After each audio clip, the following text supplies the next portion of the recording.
In this lecture, we will explore financial ethics, stakeholder impact, and ESG in value creation. Finance is often presented as a discipline of valuation, investment, financing, risk, and capital allocation. But every financial decision also affects people, institutions, and the environment. Those effects can influence future cash flows, the timing of those cash flows, business risk, access to capital, and the firm's ability to continue operating and adapting. The central question is simple. How should a financial manager pursue value while respecting ethical duties and understanding who benefits, who bears risk, and who may be harmed? A finance-centered approach does not reduce every moral issue to a spreadsheet. It also does not treat ethics and sustainability as topics outside finance. Instead, it combines economic analysis with honesty, accountability, legitimate obligations, and trust. Throughout this lecture, remember one important distinction. Some ethical and ESG issues change valuation inputs. Others create boundaries that the firm should not cross, even when a narrow financial model looks attractive. Our goal is responsible value creation, value that is economically sound, ethically defensible, and durable over time. Financial ethics refers to the standards of honesty, fairness, accountability, disclosure, and care that should guide financial decisions. An ethical decision is not merely one that avoids breaking the law. Legal compliance is essential, but it is the minimum standard. A sound financial decision also uses credible information, presents uncertainty honestly, respects legitimate obligations, and makes clear who receives the gains and who carries the downside risk. Ethical pressure often appears before the final recommendation. It begins when a forecast is framed, when an unfavorable scenario is excluded, when a risk is called immaterial, or when a stakeholder cost is treated as someone else's problem. Forecasting and valuation are especially vulnerable because they depend on judgment. Warning signs include a base case that resembles a best case, unsupported synergy claims, weak explanation of terminal value, a discount rate that does not match project risk, or omitted implementation and reputational costs. Uncertainty itself is not unethical. Forecasts will always be uncertain. The ethical issue is whether that uncertainty is represented faithfully.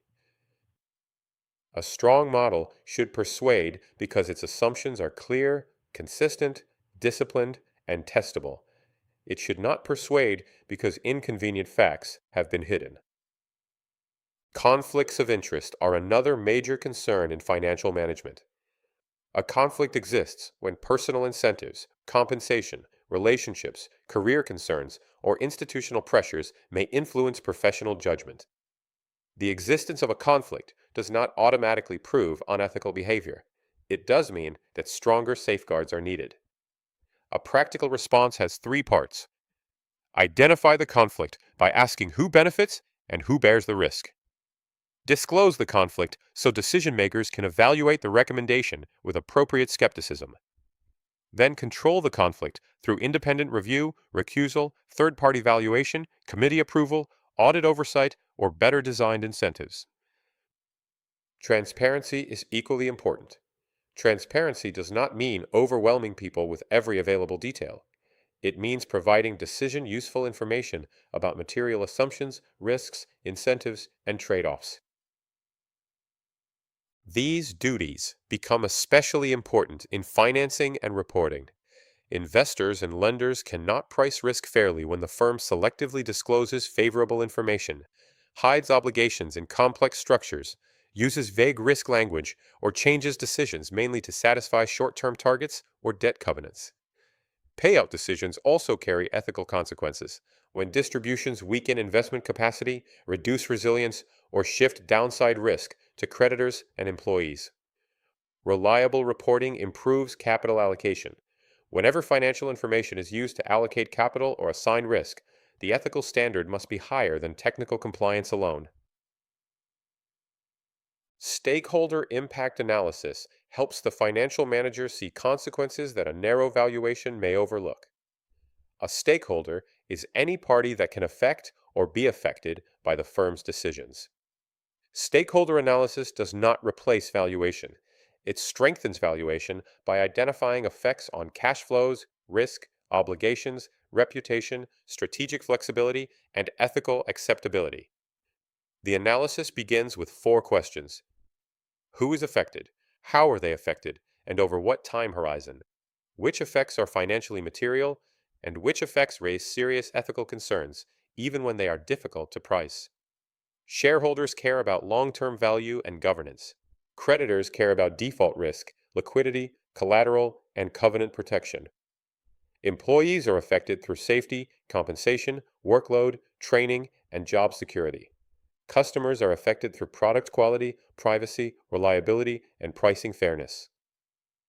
Suppliers face payment practices, bargaining pressure, and supply chain standards. Communities experience employment effects, pollution, infrastructure use, and local trust. Regulators focus on disclosure, safety, competition, and compliance. The environment is affected through emissions, waste, resource use, biodiversity, and physical risk. Avoid two extremes. Do not ignore stakeholders simply because their claims are not legally enforceable, but do not treat every preference as equally decisive.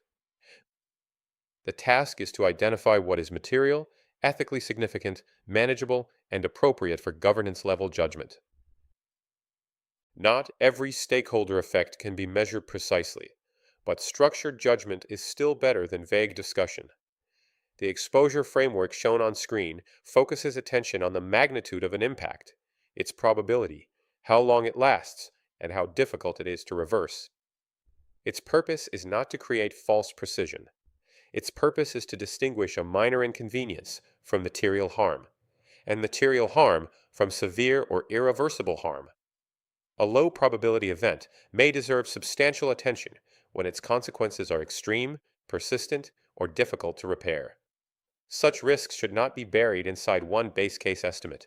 They deserve scenario analysis, mitigation planning, governance review, and a clear statement of the risk that remains after controls are applied. This leads directly to ESG materiality. An environmental, social, or governance issue is financially material when it can reasonably affect cash flows, asset values, financing conditions, risk, or the firm's ability to operate. Materiality is context-specific. Ask whether the issue affects revenue, costs, capital spending, working capital, legal exposure, employee capacity, financing terms, reputation, permits, or strategic flexibility. 2 mistakes must be avoided. One is dismissing ESG because it is not always recorded as an accounting line item. The other is assuming every ESG initiative creates value.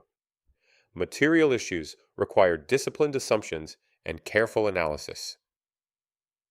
ESG refers to environmental, social, and governance factors that may affect the firm and its stakeholders.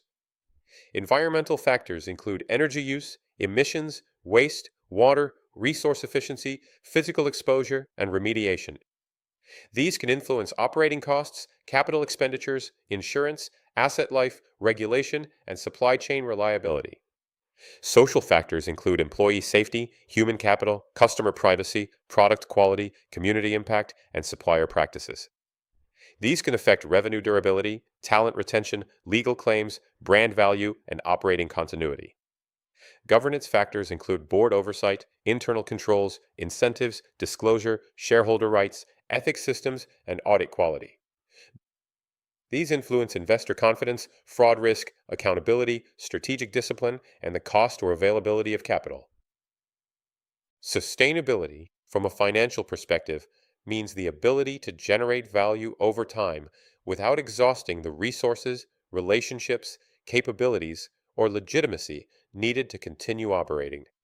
Many ESG decisions are best understood as risk management. Investments in safety, cybersecurity, pollution control, training, quality systems, supply chain oversight, and governance can reduce the probability or severity of future losses. Their value is often underestimated because success may look like nothing happened. The avoided crisis is invisible. Good analysis therefore recognizes both direct operating benefits and the economic value of losses prevented.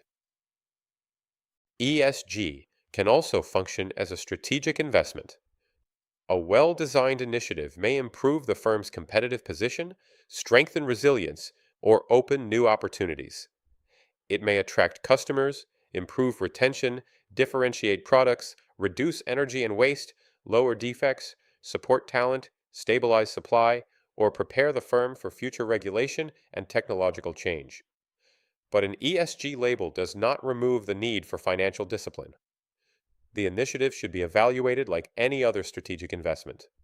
The analyst should identify incremental cash flows, opportunity costs, implementation risk, alternative uses of capital, and the specific mechanism through which value is expected to arise. The main value channels are revenue, cost, risk, financing, and strategic flexibility. These channels should be stated clearly, rather than bundled into a vague claim that sustainability is automatically valuable. Care is also needed to avoid double counting. When lower risk has already been reflected in expected cash flows, the analyst should not automatically lower the discount rate for the same reason. Each benefit should enter the analysis once through the channel that best represents its economic effect. A useful comparison asks how the firm's value differs with and without the action. This discipline prevents both overstatement and neglect. ESG can create value, but only when the connection between action and financial consequence is credible.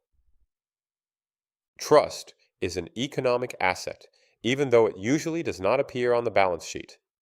Customers buy from firms they trust. Employees commit effort to firms they trust. Suppliers may offer better terms to firms they trust.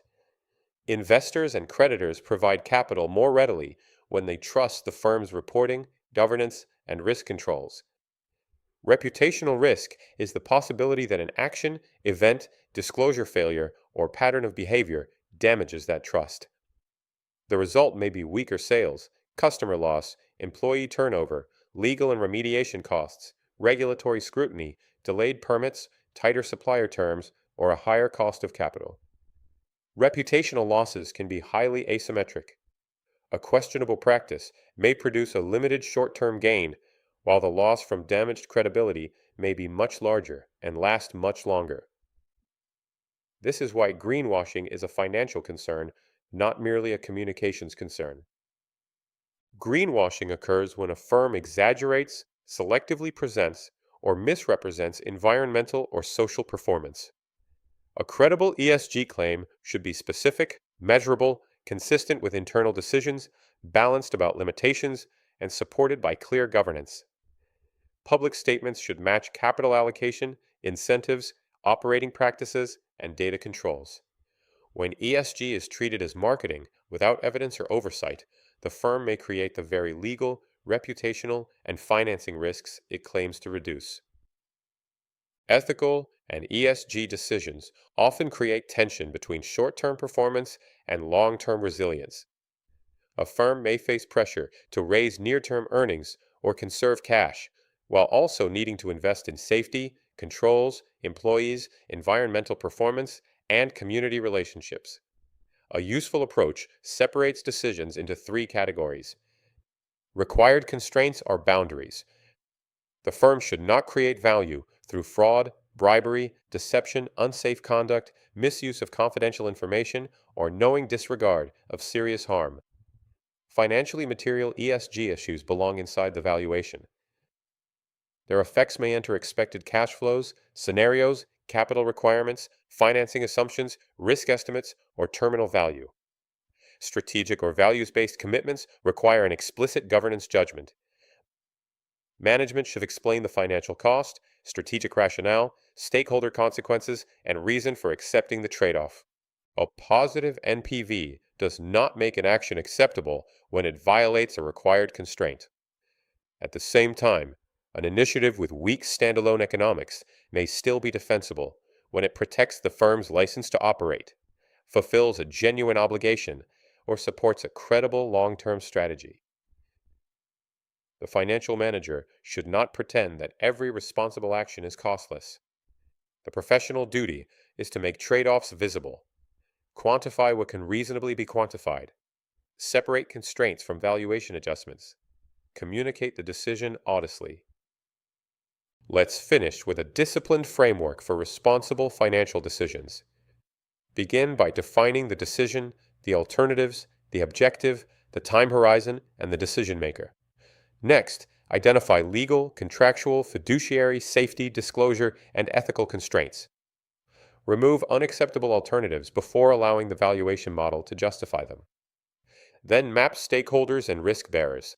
Ask who receives the benefits, who bears the costs, and who has limited ability to protect themselves.